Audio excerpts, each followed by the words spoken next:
다음은 그러면 우리 서병수 소장님께 한국빈곤문제연구소 소장님께 이렇게 토론문을 듣겠습니다. 제가 서병수 네. 소장님께 전화한다는 게 서병수 의원님께 실컷 이야기를 했습니다. 예. 서병수 의원은 제 12년 또 예. 후배입니다. 고등학교 후배인데 하여튼 동명 네, 미인이 돼서. 소장님입니까? 이랬더니 네 이러시더라고. 그래서 토론문 보내주십시오 이랬더니 제가 여태까지 연락 보내고 카톡 보내고 한 게 서병수 의원님께 갔습니다. 예. 그분도 많이 이렇게 그런 전화 소장님하고 많이 해서 동명이인이라 그런 전화를 많이 받고 있답니다. 네. 예, 우리 서병수 소장님 토론을 듣겠습니다. 네. 오랜 시간 들으셨는데 또 제가 또 이래 좀 잔뜩 표까지 만들어 가지고 하니까 좀 힘드실 것 같아요. 그래서 좀 한 더 15분 쉽게 정도. 예. 쉽게 말씀을 드리겠습니다. 먼저 간단하게 아까 노인 빈곤율 가지고 좀 논의가 있었죠. 소위 이제 소득 빈곤율로 계산을 하는 건데 저희들 노인들 보면은 70%가 주택을 갖고 있습니다. 자가를 갖고 있어요. 집을 가진 노인 세대입니다. 그런데 이제 소득으로 보면은 하여튼 제 생각에는 집을 못 가진 30%는 어차피 극히 빈곤할 것이다. 딱 가정을 할 수 있어요. 거기서 소득 빈곤은 지금 자꾸 45% 해놨는데 그거는 2005년도경 수치고요. 실제로는 60%가 넘습니다. 중위소득 50%로 하면요. 60%로 생각하셔야지 자꾸 45% 이라는데 좀 잘못된 정보 같아요. 60%인데 실제로 60%가 가난한가? 이제 그런 점은 우리가 지금 복지라든지 모든 정책을 너무 소득 빈곤 지표를 가지고 생각을 하고 수립하기 때문에 그렇습니다. 아까 빈곤이 무엇이냐 이랬을 때 빈곤이 과연 무엇이냐? 돈이 부족한 것이 빈곤이냐? 집도 없고 건강하지도 않고 교육도 못 받고 사회적 관계도 없고 이렇게 궁상맞게 지내는 그것이 빈곤이냐 이제 이렇게 좀 나누어서 봐야 돼요. 그래서 자꾸 소득만 빈곤을 보고 하니까 그런데 실제로는 소득 빈곤 아까 제가 말씀드린 삶의 전체의 삶의 질이 낮은 것 또는 못 사는 것 잘 살 수 있는 능력이 없는 것 이런 것이 빈곤입니다. 특히 잘 살 수 있는 능력을 결핍되어 있다는 것을 빈곤이라고 하고 있습니다. 지금은 이것이 이제 아마티아 센의 capability approach에서 이야기하는 건데요. 지금은 빈곤 개념이 그래 바뀌어졌어요. 그런데 우리나라 연구자들이나 전부 다 소득 빈곤이나 이야기하고 앉아 있는 거예요. 아주 수준이 1970년대, 80년대 수준입니다. 그런데 이 다차원적 빈곤으로 보면은 노인들을 제가 한번 했는데 70%가 빈곤해요. 건강 안 좋아. 사회적 관계도 괴로워. 죽어도 절절매. 이제 죽어도 예를 들어서 갖고 있다고 되는 건 아니지 않습니까? 난방을 못 한다든지 집 수리를 못 하면 그것도 주거 빈곤입니다. 이렇게 좀 더 종합적으로 봤을 때는 노인 빈곤율은 지금 60%보다 더 높아집니다. 그런 점을 아셔야 됩니다. 그래서 소득 빈곤의 좁은 개념을 가지고 생각하면 안 된다는 걸 말씀드리고 싶습니다. 자, 먼저 이제 이런 말씀드리겠습니다. 아까 여러분이 말씀하셨지만은 화가 난다. 10년을 떠들어도 되지 않는다. 저도 화가 납니다, 지금. 화가 나는 것 전부 다 보면은 기획재정부 문제예요. 결국 기획재정부가 예산을 배정을 안 합니다. 보건복지부 공무원들은 아주 굉장히 한참 나가 있습니다. 아까 이태진 박사께서 사후관리에 대해서 말씀하시고 권리구제에 대해서는 말씀은 안 하셨지만은 벌써 보건복지부는 권리구제와 사후관리를 강화시켜야 된다는 방향을 잡고 추진하고 있는데 예산 지원이 안 되는 거죠. 저는 알고는 있는 겁니다. 다. 그래서 왜 기획재정부가 그렇게 하는가? 물론 우리나라 예산 제도가 기획재정부의 통솔을 받아가지고 승인을 받도록 돼 있어요. 이 시스템이 잘못되어 있는 거죠. 첫째. 이 승인을 받도록 되어 있는 게 잘못됐고, 그럼 왜냐하면 법적으로 급여를 주도록 만들어지고 선정 기준에 따라서 되면은 자동적으로 줘야 되는 거죠. 그걸 갖다가 보건복지부가 가서 뭐 애걸복걸 할 이유가 왜 있습니까? 근데 그런 것들이 법적으로 미비되어 있는 거예요. 그 미비되어 있는 원흉은 누구냐면 또 기획재정부예요. 기획재정부가 아예 그렇게 못하게 하는 거예요. 그래서 우리 그 복지 사각지대가 실제로 아주 많이 발생하는 것. 간단하게 이야기하면 지금 상대 빈곤 50%인데요. 5천만 인구 잡고 그 17%면 빈곤율 17%면 850만 명입니다. 근데 최종적으로 사회안전망으로 지원받는 사람은 130만 명이에요. 그러면 얼마가 사각지대에 있습니까? 720만 명이 사각지대에 있는 겁니다, 솔직하게. 소득 빈곤만 본 거니까 뭐 정확할 수도 없죠. 특히 우리는 이제 재산까지도 감안하는데 뭐 그래서 하더라도 뭐 여기서 크게 틀어지지는 않을 겁니다. 그러면 720만 명이 가난한데도 내버려져 있는 상황이 우리 사회인 거예요. 이렇게 된 것은 우리 사회가 결국은 복지를 안 하겠다는 그 어떤 정책 기조를 갖고 있기 때문에 그래요. 그 기획재정부는 그것의 하나의 드러난 하나의 그 표현 방법밖에 안 되는 겁니다. 왜냐하면 기획재정부 그러면 예를 들어 대통령이 보기 싫다든지 국회의원들이 거기 그럼 부당하다든지 하면은 갈아치우든지 법을 더 강화시켜서 고치면 되는데 실제로는 대통령도 안 고치고 국회의원도 안 고치고 아무도 안 고친다. 그저 국회 청문회나 이런 데서 한마디 찔러나 보고 끝이에요. 강명숙 목사님께서 많이 발언했지만은 다른 국회의원들 끄떡도 안 하고 그렇게 힘들다고 말씀하신 이유가 우리 국회의원 정치가들이라든지 대통령이라든지 관료라든지 전부 다 생각은 다르게 돼 있다는 이야기입니다. 이런 것을 뭐라고 하느냐 하면은 복지제도의 비복지성이고 이걸 복지제도의 비복지성을 만들어낸 것은 바로 생산주의 체제, 생산주의 복지체제 또는 발전주의 복지체제를 이런 유산을 우리가 지난 4, 50년간 갖고 있는 이 유산이 계속되고 있기 때문에 그래서 이런 복지 패러다임이 바뀌지 않는 이상은 아무리 여기서 떠들고 건의를 하고 아무리 좋은 제도를 만들어내도 다 소용없다. 저는 그렇게 감히 말씀드립니다. 그런데 이런 복지 패러다임, 비복지적인 복지 패러다임이 만들어진 더 원인은 뭐냐? 바로 빈곤화 성장 정책이라는 것입니다. 우리나라의 성장 정책이라는 것이 우리는 금가옥조를 알고 있지 않습니까?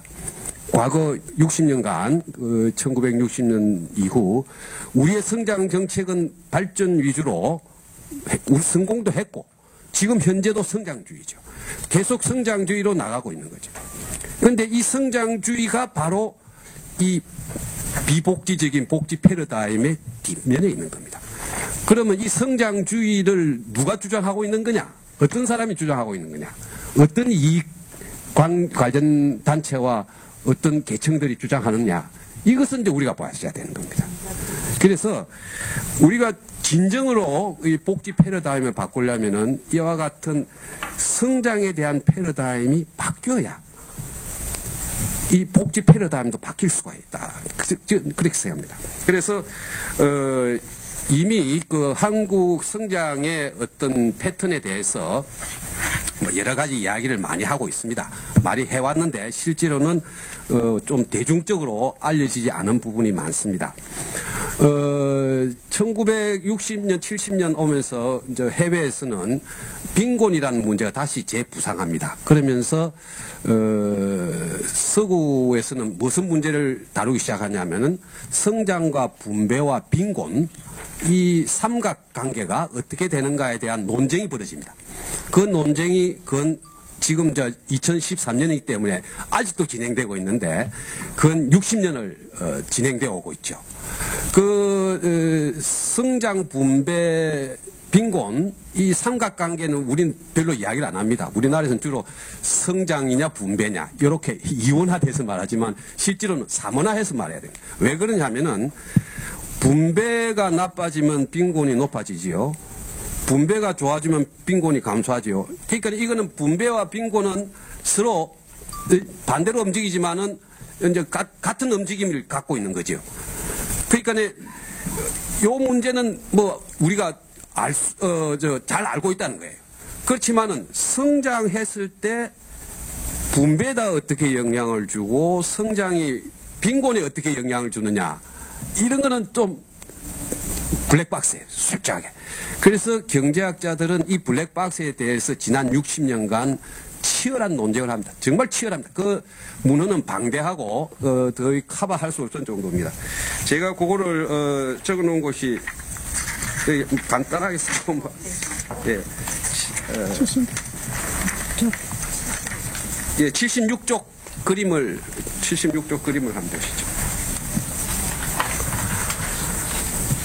자, 이때 소위 이 블랙박스를 어떻게 해석해야 되느냐의 치열한 논쟁 끝에 그 중간에 보면은 세 가지 명제가 수렴이 세 가지가 됩니다. 세 가지 정도는 되고 나머지는 아직도 여전히 논쟁 중입니다. 그래서 세 가지가 된 것이 뭐냐면 거기 적힌 대로 중간에 보셨습니까? 76페이지 중간에 성장이 빈곤 감축에는 필요한 조건은 되나 충분한 조건은 아니다. 뭐 필요 조건, 충분 조건. 이 말은 간단하게 뭐냐면 꼭 성장한다고 빈곤이 감축되는 것은 아니다. 자, 요 말입니다. 간단하게. 성장 좋다. 그렇지만은 성장한다고 빈곤이 감축되는 거냐? 필연적으로 no. 성장하더라도 빈곤이 높아질 수 있다. 이걸 이야기하는 겁니다. 여기에 바로 뭐냐 하면은 소위 성장하는데도 일반 국민은 빈곤화하는 경우가 있다는 이야기죠. 그걸 갖다가 이제 고전 경제학에서 이제 인정합니다. 아, 맞다. 성장만 중요한 게 아니더라. 성장한다고 방당 능사가 아니라는 걸 우리 알겠다. 이제 그렇게 됩니다. 두 번째가 성장은 분배 상태에 거의 영향을 안 주고 중립적이라는 거예요. 분배 구조는 다르게 결정돼서 오히려 성장이 들어오는 것을 갖다 분배 구조가 뭐 바꾸기도 합니다. 그렇지만 성장한다고 분배 구조가 바뀌느냐? 아니다. 그러니까 성장한다고 빈곤이 감축되는 것도 아니고 성장한다고 분배 구조가 바뀌는 것도 없다. 이 말은 뭡니까? 10%를 성장하면은 상층에도 10%가 늘어나고 하층에도 10%가 늘어나는 그런 거는 가정할 수 있지만은 밑에 하층이 20%로 늘고 위에 상층은 5%밖에 안 느는 그런 뭐 트리클 다운의 그런 사태는 기대할 수 없다는 이야기예요. 그 다음에 또 하나가 그래도 분배 구조가 바뀌면은 같은 성장이라도 분배 구조가 바뀌면은 좀 더 빈자들이 유리해질 수 있다. 뭐 이런 거는 여러분 논리적으로 이제 생각할 수 있죠. 세 번째가 높은 불평등도는 빈곤 감소를 저해한다. 그건 뭐 누구나 다 아시죠. 근데 여기서 이제 중대한 논쟁점이 있어요.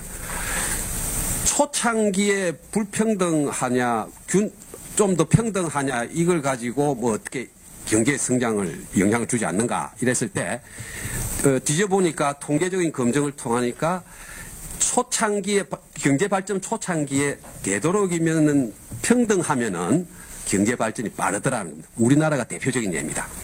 우리나라가 토지 분배를 했죠. 토지 분배를 했기 때문에 우리가 성장이 빠르다는 그런 사례를 이제 바로 집어냅니다. 그런데 브라질이나 몇몇 국가는 부의 분배를 안 합니다. 안 한 국가들은 계속 넣습니다. 일본도 했습니다. 대만도 다 부의 분배를 합니다. 그런 국가들은 발전이 쭉 지속적으로 잘 되더라는 이야기입니다. 자, 이 세 가지가 있는데 이 세 가지를 가지고 일단락 난 게 아니고 이제 절반밖에 해결 안 된 겁니다. 그래서 지난번 노무현 정부 때 그 성장과 분배 이게 이제 동반관계다. 서로 이야기를 돼서 어느 정도 많이 그 호응을 받았죠. 그런데 중대한 것은 과연 각 그 우리 정부들이 지나간 정부들이 빈곤화 성장을 했느냐, 실제로 좋은 성장을 했느냐, 나쁜 성장을 했느냐 좀 따져봐야 됩니다. 솔직하게 김대중, 김영삼 이제 정부는 완전히 뭐 외환 위기를 불러일으킨 장본인이죠. 빈곤화 시키죠. 그 어설프게 개방시킨다. 자본시장 개방이다. 뭐 고환율 저환율 평가를 하겠다. 이런 식으로 고집 부리다가 우리가 된통당했죠. 그 김대중 정부에서는 그 각종 우리 4대 보험도 도입하고 우리나라의 복지국가의 법제를 만들었죠. 그렇지만 그 안에 내용을 보면 전부 다 복지 안 하겠다. 복지 지원 안 하겠다는 식으로 전부 다 짜여 있어요. 뭐 대표적인 것이 부양 의무자 기준이고 재산의 소득 환산제 이런 겁니다. 지금 재산의 소득 환산제가 월 몇 프로인지 아닙니까? 4%가 넘습니다. 이 고리대금업의 이유를 적용하는 거예요. 이런 비합리적이고 인권 침해적인 요소가 어디 있습니까? 근데 이것이 버젓이 있는 거예요. 이렇게 있는 이유는 뭐 보사위원회 뭐 연구 직원들이 아무리 잘한다 해도 소용없어요. 보건복지가 고치려 해도 소용없어요. 기획재정부가 야 예산에 주름 주니까 그대로 유지해. 이것 때문에 이래 되는 겁니다. 근데 그 뒤에는 뭐냐? 그 복지 패러다임, 생산주의식. 그 생산주의식 뒤에 뭐냐? 성장주의가. 성장주의가 어떤 성장주의냐? 빈곤화 성장이에요.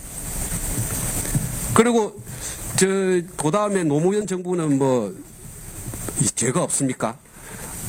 우선 뭐 복지도 느리고 잘했어요. 근데 예를 들면은 간단하게 이야기하면 서비스업에 장기 요양 서비스 요원들의 봉급을 갖다가 아주 최저임금보다 낮게 받아. 자기 돈도 아닌데 우리 그 젊은 사람들이 보험 내 가지고 그 지급하는 건데 그 살만한 생활 임금을 왜 못 주느냐. 안 줄 이유가 없어요. 그런데 최저임금 수준보다도 못하게 책정을 정부가 한 겁니다. 그거는 아무도 책정 관여한 것도 없어요. 그럼 이건 뭐냐? 소위 그 서비스업이라는 그 사회투자 개념에 의해서 한다고 해놓고는 결국은 만들어 놓은 거는 저임금을 양산시킨 거예요. 그런 구조를 갖다 구조화시킨 본인이래. 장본인이래. 그게 비난받아야 됩니다. 그 다음에 들어온 이명박 정부는 뭐 대놓고 빈곤화 성장 정책을 썼죠. 뭐 고환율, 뭐 재벌 지원, 뭐 비즈니스 프렌들리, 감세, 뭐 전부 다 빈곤화 정책에 온갖 힘을 다 집중했어. 특히 토건업자들, 이 부실해서 날아가야 될 것 같다 살려놔서 계속 살리는 거예요. 지원을 했어. 자, 이와 같은 상황인데, 제가 이제 여기서 쭉 증명을 했던 거는, 우리나라의 그 노동 분배율이 지금 이제 78페이지 보시면은 알겠는데, 제일 밑에 그래프가 그 한국은행에서 발표하는 노동 분배율입니다. 이 노동 분배율은 올라가다가 96년부터 떨어지는 걸로 되어 있는데, 위에 이제 뭐 조정 1, 조정 2, 조정 3 이래 되어 있습니다. 이건 뭐냐면 그 개인 사업하는 사람들의 자영업자들의 소득을 그 뭐 자기가 노동해서 번 것도 있고 아니면 자기가 이제 좀 뭐 1억 2억 투자해 가지고 자본 이득도 있지 않습니까? 이 그 자영업자의 소득을 그 한국은행 기준에서는 그 소위 피용자 보수라는 노동 분배에서 싹 빼버립니다.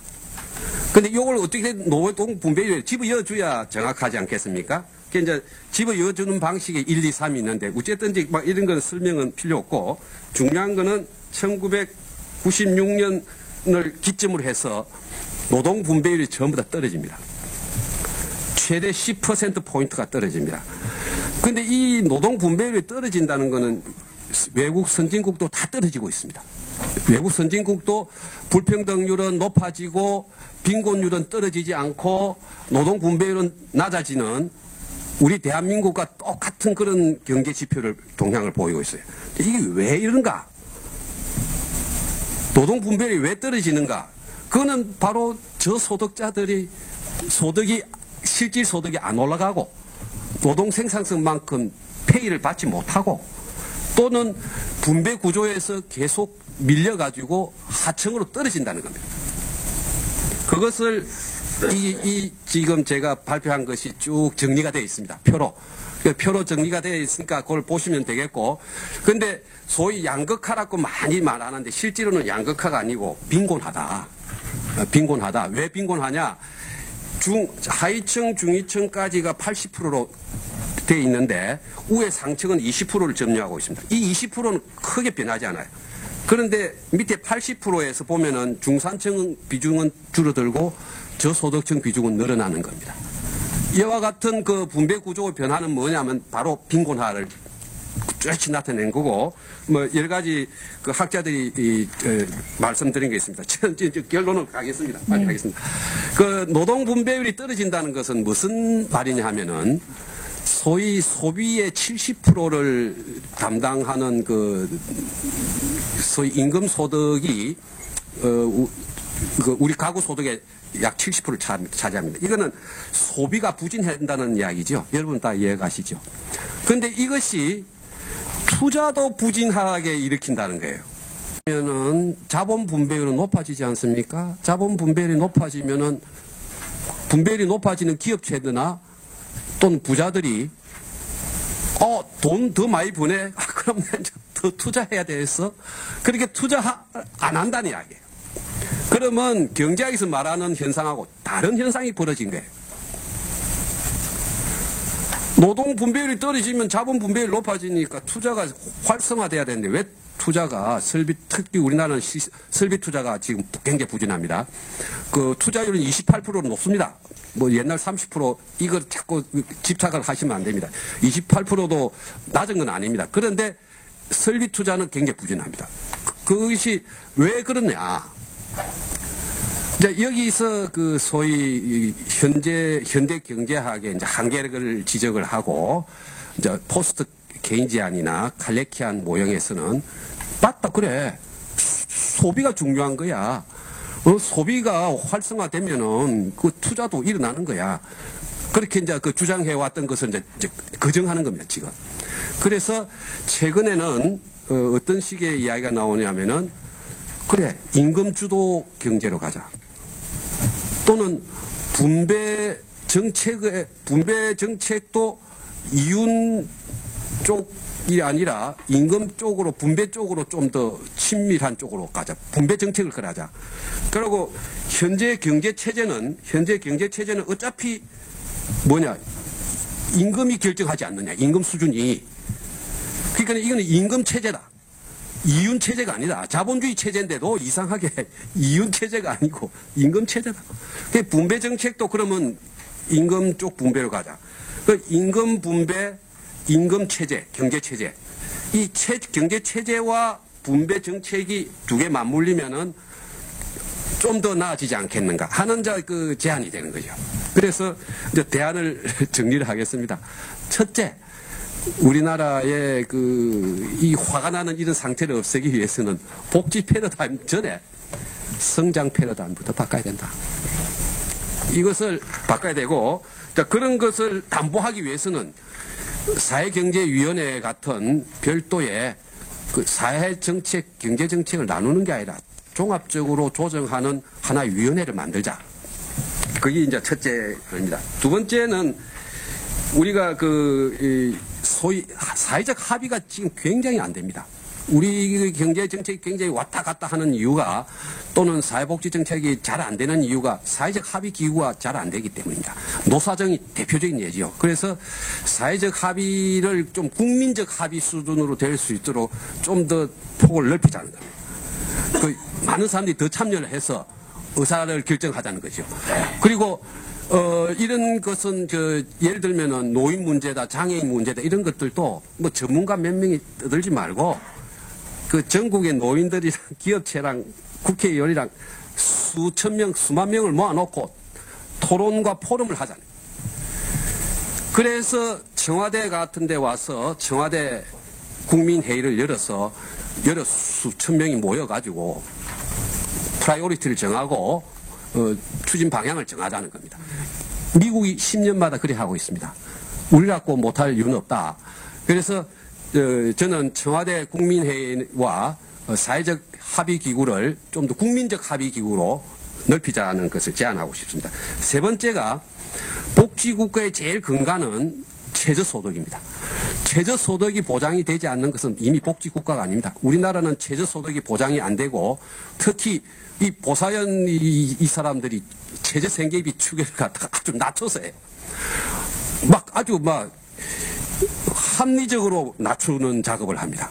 이거는 절대로 극복돼야 될 문제입니다. 학자적 양심으로도. 근데 이것이 안 고쳐지는 거예요. 안 고치. 10년을 떠드는데도 지적하는데도 안 고치는 거예요. 그래서 이 최저소득 보장을 보사연 몇 사람 연구원이 산출하는 계산에 맡기지 말고 그 법적으로 정하자는 거예요. 법적으로 정하고 그 다음에 법적으로 최저생계비 계산하는 기구를 별도로 만들자. 책임 있는 기구로 만들어서 하자는 겁니다. 그것이 제가 세 번째 안입니다. 그 다음에 네 번째 안은 아까 이제 예방적 빈곤 정책에 대해서 많이 말씀을 하셨습니다. 그럼 예방적 빈곤이 도대체 뭐냐? 구체적으로. 결국 지금 이때까지 죄송합니다만 강 목사님이나 모든 분들이 이야기하는 것은 사후적인 복지 지원에 대해서 이야기해요. 사후적인 복지 지원은 비용도 많고 살짝 힘듭니다. 그래서 사전적으로 넘어가야 되는데 사전적으로 넘어가는 경우에는 사회적 투자라고 합니다. 사회적 투자를 대거 높여야 됩니다. 유럽은 지금 사회적 투자를 유럽 전 규모로 합니다. 대규모로 하고 있습니다. 그리고 이 사람들은 빈곤 감축 지표를 아예 딱 설정합니다. 각 국가별로 200만 명 줄이겠다. 50만 명 줄이겠다. 딱 합니다. 우리나라도 그렇게 하자는 겁니다. 그리고 먼저 마지막으로 아까 모니터링에 대해서 굉장히 중요한 점을 말씀하셨죠. 모니터링은 정말 중요합니다.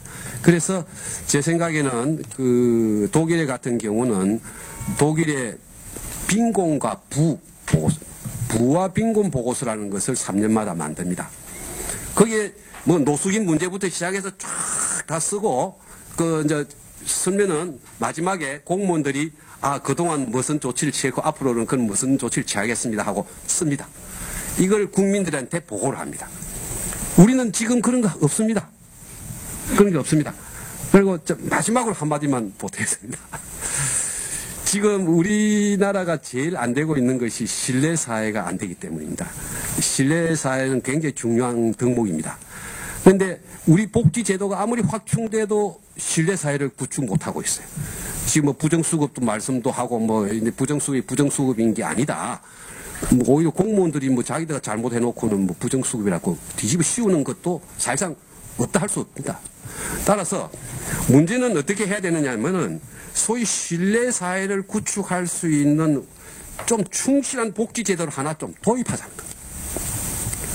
최소한도는 도입하자는 겁니다. 아동도 좋고 노인도 좋은데 저는 70세 이상 노인들을 노후 생활 완전 보장을 하는 70세 이상은 노인 빈곤 말 그대로 빈곤 제로가 되는 그런 상황을 한번 좀 만들어 봤으면 좋습니다. 제가 한번 계산해 보니까 한 15조 드는데 지금 현재 기초 보장제도 한 4조 하고 그다음에 기초연금 한 7조 거기다 한 3, 4조만 더 보태면 70세 이상 노인에 대한 노후 생활 보장이 완벽하게 할 수 있다. 이거는 세계 처음으로 할 수 있다. 이렇게 제안합니다. 이상입니다. 좀 전에 우리 서병수 소장님 말씀 중에 보사연에 대해서 나와서 나는데 보사연에 나오시는 김에 한번 이게 대해서 지금 그쪽 사정도 아니니까 그만합시다. 예, 그래도